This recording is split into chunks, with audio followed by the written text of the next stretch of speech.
tal? Les saludamos, sean bienvenidas y bienvenidos a una nueva edición de Puntos de Vista. La Sala de la Cámara de Diputadas y Diputados aprobó una nueva prórroga del estado de excepción constitucional para la Araucanía y provincias del Biobío. Vamos a conversar acerca de la decisión justamente de la Cámara de Diputadas y Diputados respecto de prorrogar una vez más esta medida con los diputados Miguel Ángel Becker y Erika Ñanco. Antes, como es habitual, como es costumbre, revisaremos todos los antecedentes en la siguiente nota.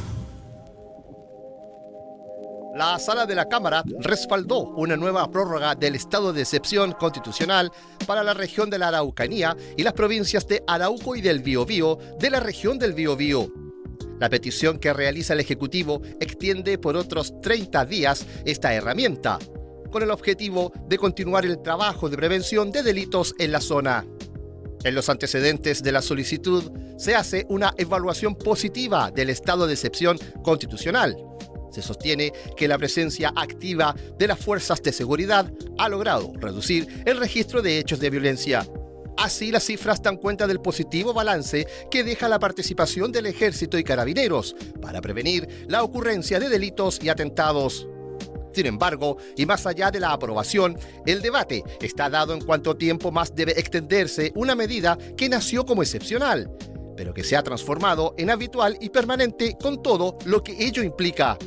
Cobra fuerza la idea de ir reduciendo gradualmente esta medida, con el objeto de poder, en un mediano plazo, recuperar la normalidad en la zona. Y teníamos ahí los principales antecedentes de esta votación que realizó la Sala de la Cámara de Diputadas y Diputados respecto a este estado de excepción constitucional. Vamos a conversar acerca de ello con el diputado Miguel Ángel Becker. Diputado, gracias por estar con nosotros aquí en Puntos de Vista. Gracias, Guillermo, por la invitación y aprovechar a saludar a todos quienes trabajan acá en el canal de la Cámara. Diputado, conversemos acerca de este tema que es muy relevante para su región, relevante también para el país, por lo que significó en su monumento bastante novedoso estado de, entre comillas, excepción constitucional, pero que ahora es una normalidad en la zona de la Araucanía y el Biobío. Claro, después de tantas renovaciones, el estado de excepción pasó a ser un estado de normalidad dentro de la región y la provincia del Biobío. Tanto es así que el general, por ejemplo, en el caso del general de ejército que está a cargo del estado de excepción en la región, se fue a vivir a Temuco definitivamente, porque antes solo iba por un periodo corto, se podía regresar a sus actividades normales, pero hoy día ya es un general que está destinado a esta actividad durante todo el periodo. Normalmente lo están programando para que sea un año en ese sentido. Entonces, realmente de excepción tiene muy poco. Y el hecho de que se haya normalizado, que ya prácticamente sea algo cotidiano, algo normal dentro de la región, ¿qué impacto, qué incidencia tiene en su efectividad? Yo creo que se ha mantenido la efectividad, Guillermo, porque efectivamente las cifras han bajado. Ahora, cuando uno le dice esto mismo a una persona que le acaban de quemar el Lautaro hace 3, 4 días, claro, eso no es válido, pero sí las cifras indican de que de acuerdo al trabajo que está haciendo Carabineros, con la Policía de Investigaciones, con el apoyo del Ejército, los actos terroristas han bajado dentro de la región y eso por supuesto nos tiene conforme, nos tiene muy contentos porque es la forma. Y ahora viene un periodo donde viene todo el sistema, la parte de las cosechas, donde hay un plan de cosecha segura que ya se viene implementando hace un par de años atrás, donde hemos logrado al menos cosechar con cierta tranquilidad. Sin embargo, diputado, las estadísticas hablan de que en los meses de verano recrudece la actividad terrorista, por llamarlo de alguna manera.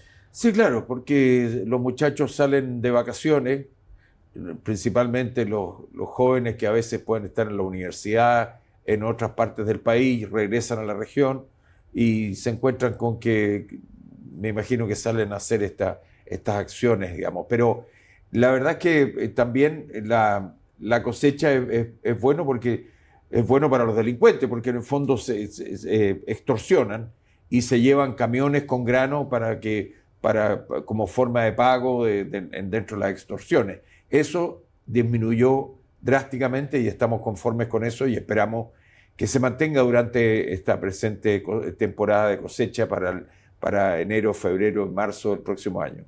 Eso, que se mantenga la tranquilidad, que se mantenga el estado de excepción. Hay que seguir, insisto en el tema de excepción, que ya no lo es. ¿Hay que seguir renovando esta medida? Yo creo que lamentablemente hay que seguir renovando la medida.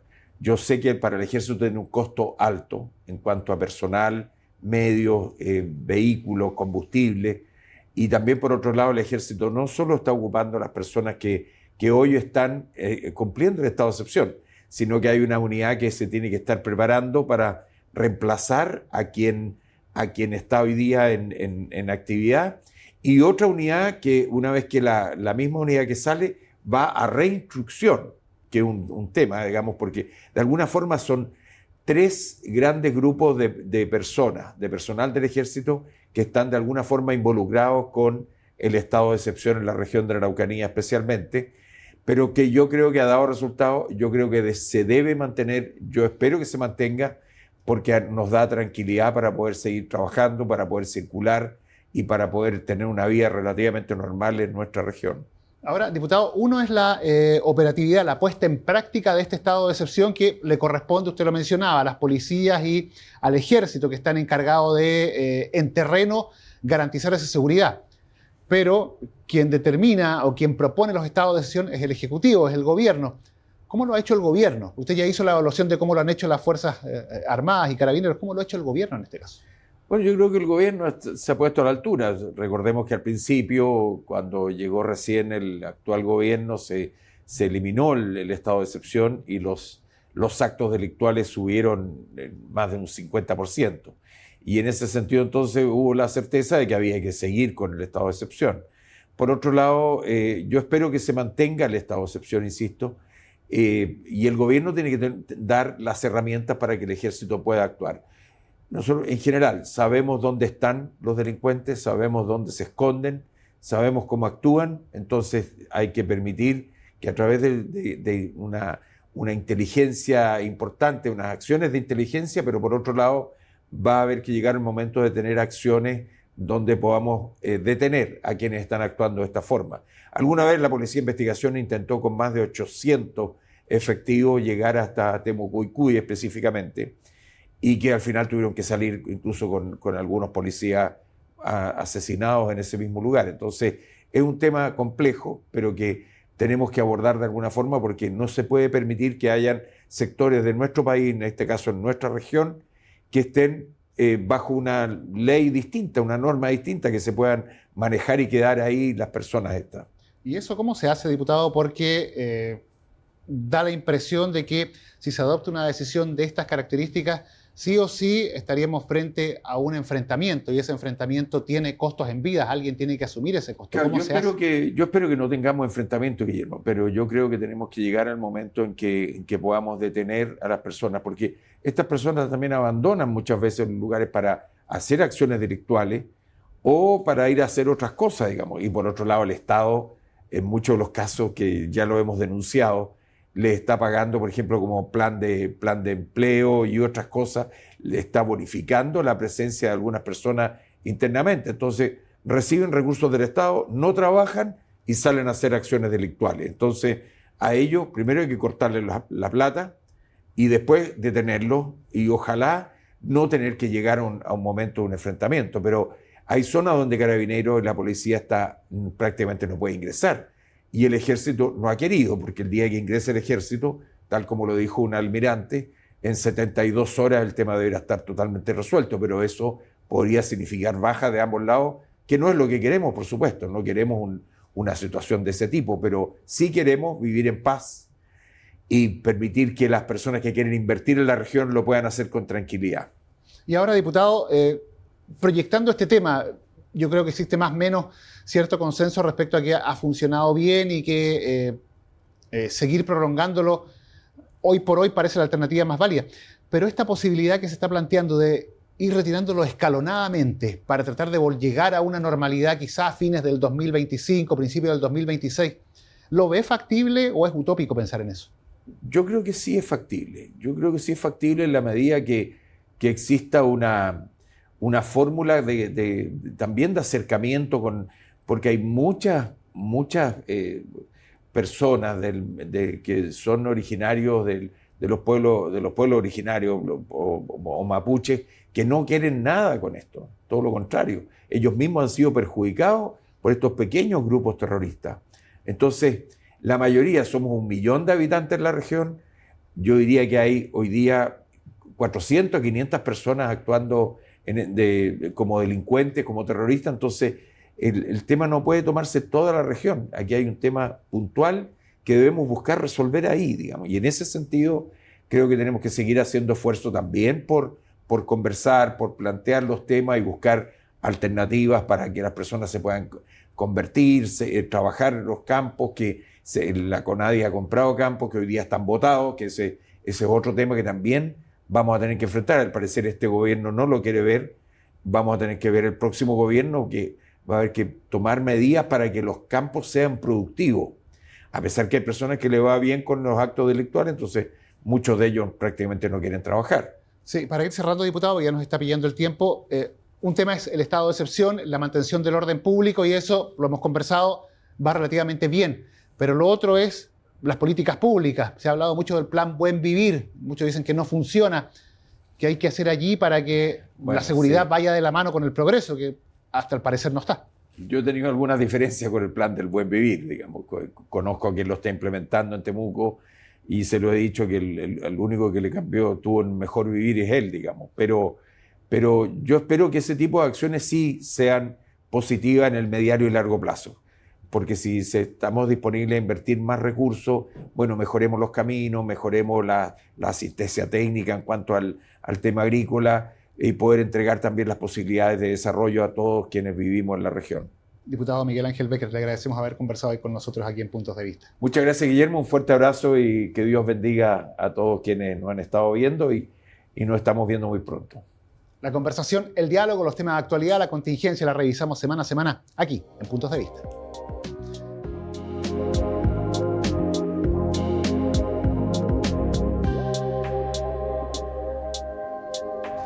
Y es momento de continuar con el diálogo, con la conversación. La diputada Erika Ñanco nos acompaña. Diputada, gracias por estar junto a nosotros aquí en Puntos de Vista. Gracias a ustedes por la invitación y bueno, seguiremos conversando.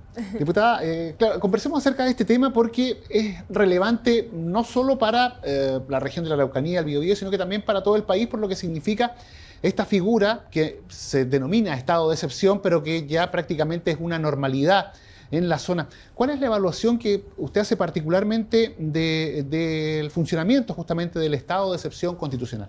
Bueno, hemos visto que este estado de excepción ha tenido un impacto positivo dentro de lo que significa el resguardo de la seguridad en la zona. Sin embargo, creo que hasta el día de hoy las cifras nos indican que ya estamos en momento de ver un plan de retirada de este estado de excepción de las regiones del sur, principalmente porque ya se ha logrado tomar detenidos a muchas de las personas que han estado involucradas con delitos de, por ejemplo, el robo de la madera u otros casos dentro de la zona, por lo cual me parece que ya debiésemos, como gobierno, el gobierno me refiero, debiese ya estar pensando en un plan de salida del estado de excepción con tal de que este estado de excepción no se vuelva un estado permanente, que es lo que ha estado sucediendo hasta ahora. Claramente hemos visto que las políticas de diálogo con la Comisión por la Paz, con el Plan Buen Vivir, han dado también un funcionamiento positivo dentro de la zona, considerando que se están llevando desarrollo e inversión a las regiones del sur, donde eventualmente existía mucho rezago dentro de la población. Así es que me parece que hay que seguir con esta línea del diálogo, hay que seguir con la línea de la inversión, del desarrollo, de entregar seguridad a las personas y a los habitantes de nuestras regiones. Y para eso es necesario fortalecer el sistema de inteligencia, que lo estamos viendo de hecho con la ley de inteligencia, fortalecer también a las policías, entregarles mayor equipamiento, mayores espacios para que puedan desarrollar sus labores. Y de esa forma tomar el estado de excepción solo como una medida, ¿cómo se dice?, excepcional. Ahora, este retiro, obviamente imagino que debe ser un retiro programado, que sea un retiro escalonado, pero ¿desde cuándo? Porque se hablaba en el debate que los meses de verano son quizá los más complejos. Claro, es decir, por lo menos me imagino que antes de que se acabe el mandato del presidente Gabriel Boric debiese ya haber un plan de salida del estado de excepción, considerando que las cifras de acciones delictivas en la zona han disminuido pero considerablemente. Y acá, si bien la labor de los militares en la zona ha sido crucial para poder entregar seguridad a la gente, también debemos recordar que ellos no tienen que cumplir una labor de seguridad y de orden público, para eso están las policías, y por eso es que es necesario fortalecer las policías para que los militares puedan también volver a sus labores cotidianas. ¿Se ha desmitificado un poco la percepción que había inicialmente? Porque habían dos miradas, una mirada que decía, por ejemplo, que los militares no tienen nada que hacer en materia de seguridad y que ellos van a cometer actos, al no estar preparados para esto, quizá puedan incurrir en actos de violaciones a los derechos humanos o atropellos o algún tipo de situación similar. Otra mirada decía que los terroristas estaban vinculados a los grupos mapuches. Da la impresión de que esta situación ambas se han desmitificado y se ha podido llegar a buen diálogo y a buen entendimiento producto de que se han separado las aguas, por llamarlo de alguna manera. Sí, de hecho, bueno, sigue existiendo un sector de la oposición que trata de instalar constantemente que existe terrorismo en la zona adjudicado por organizaciones que reivindican la causa mapuche. Sin embargo, al menos de lo que hemos estado viendo en el transcurso del gobierno, nos hemos percatado que no todo tiene que ser blanco y negro, o sea, también hay matices, y también esos grises son los que nos dejan al debe preguntas con respuestas que hoy día se están respondiendo. Como por ejemplo, la mayor cantidad de los delitos cometidos, por ejemplo, con el tema de la madera, no han sido personas formalizadas, imputadas o que hoy día estén cumpliendo prisión preventiva y que sean de origen mapuche. De hecho, todo lo contrario, nos hemos dado cuenta que muchos de ellos han estado vinculados a grupos empresariales grandes de la zona, y ahí es donde nos queda aún un trabajo por hacer. Luego tenemos, claro, que los militares, yo misma tenía un poco esta percepción de que si se instalaban los militares en la zona se podía crear este clima de un poco controversia y de violencia dentro de la zona, entendiendo que en nuestra región, al menos de la Araucanía, de donde yo provengo, la violencia institucional, la violencia estatal ha sido o fue una tónica casi pan de cada día. Y en esto tenemos obviamente casos concretos que nos demuestran que así había sido. Por ejemplo, este mes, en noviembre, el 14 de noviembre, se cumplieron ya 5 años, 2018, 19, 20, 21, 6 años del asesinato de Camilo Catrillanca, quien fue, por supuesto, un caso que conmovió a todo Chile y por el cual hemos visto que hasta ahora sigue habiendo un dolor muy grande dentro del pueblo mapuche. Por lo tanto, si nosotros teníamos este tipo de acciones que sucedían constantemente en la zona, porque ¿para qué vamos a estar con cosas? Constantemente las comunidades estaban siendo avasalladas también por la fuerza policial, y esto respondía a políticas de Estado que en ese momento se estaban instalando como una forma también de amedrentar y de generar caos y violencia en la zona. Y esto no es responsabilidad de los carabineros ni de las policías, es responsabilidad de los jefes de Estado, de quienes están tomando las decisiones por todos. Entonces hoy día vemos que existe un cambio en cómo se toma la fuerza policial, cómo se toman las fuerzas armadas, cómo se toman las mismas comunidades, el respeto, el diálogo, la paz, la integridad, lo que más necesitamos en la zona, y por sobre todas las cosas que se entregue a la gente las oportunidades que se tienen. Acá, por supuesto que no es un tema de sesgo ideológico, es un problema estructural de cómo nosotros funcionamos dentro de la sociedad. Y por eso es que es tan importante que políticas como el Plan Buen Vivir, que las conclusiones de la Comisión por la Paz se entreguen también, que exista una voluntad de diálogo por todos los sectores y que se entienda que el problema que existe en las regiones del sur es un problema de Estado que debe enfocarse con políticas de Estado y debe resolverse con políticas de Estado, con un diálogo transversal de todos los sectores. Y más allá de medidas específicas como el tema del estado de excepción, usted lo apuntó recién, políticas de Estado, ¿se ha cumplido durante el gobierno del presidente Boric con, yo sé que abordar o solucionar el tema es muy complejo, porque estamos hablando de décadas, no solo de gobiernos, sino que, como bien se decía, el Estado es el que no ha estado a la altura con los pueblos originarios. En estos años de gobierno, ¿se ha podido avanzar? ¿Tenemos una brecha muy amplia todavía? El mismo Plan Buen Vivir si bien es cierto, presenta soluciones, ¿es suficiente o estamos muy atrasados? No es suficiente. Esto, por supuesto, que significa un granito de arena que se va poniendo para ir avanzando en restitución, en paz y en diálogo. Sin embargo, no es suficiente. Nosotros hemos venido hablando desde hace bastante tiempo en la necesidad del reconocimiento constitucional de los pueblos originarios, que fue una demanda que se aprobó, por ejemplo, en los 2 procesos constituyentes rechazados, pero que lograron tener un acuerdo transversal desde republicanos hasta el Partido Comunista. Y eso es algo innegable, o sea, está en las discusiones que se dieron en estos procesos, por lo cual creo que es una deuda que tenemos pendiente aún. Por eso es que nosotros estamos trabajando también en un proyecto de ley de reconocimiento de los pueblos originarios. Esto también entiendo que tiene una buena avenia dentro de un sector más moderado de la derecha. He escuchado a algunos colegas parlamentarios de RN, por ejemplo, que se han pronunciado a favor de esta demanda. Y por lo tanto creo que en eso debemos seguir avanzando. Ahora sí, creo que lo que ha habido hasta ahora es un trabajo que ha aportado sin lugar a dudas a esta restitución, a este reconocimiento y a esta voluntad de dialogar. Por supuesto, creo que eso es lo que más destaco, que hoy día en la Comisión por la Paz existan de los distintos sectores políticos representados que se puedan sentar a una mesa a dialogar con las comunidades, con las víctimas de violencia rural, con todos aquellos que se han visto afectados por esta problemática de Estado que no se ha sabido abordar, pero que sin lugar a dudas existen las voluntades, y creo que desde ahí no es el techo, es el inicio de algo que puede ser mucho más importante de resolver. Claro, la voluntad siempre como punto de partida para lograr cualquier tipo de acuerdo. Así es. Diputada Erika Ñanco, le agradecemos haber conversado hoy con nosotros aquí en Puntos de Vista. Muchas gracias, un saludo igual para ustedes y seguimos trabajando. La conversación, el diálogo, la actualidad, la contingencia, lo que revisa la sala de la Cámara de Diputadas y Diputados, lo vemos aquí semana a semana, aquí en Puntos de Vista. Siga en compañía de Cámara de Diputadas y Diputados Televisión y todas nuestras plataformas.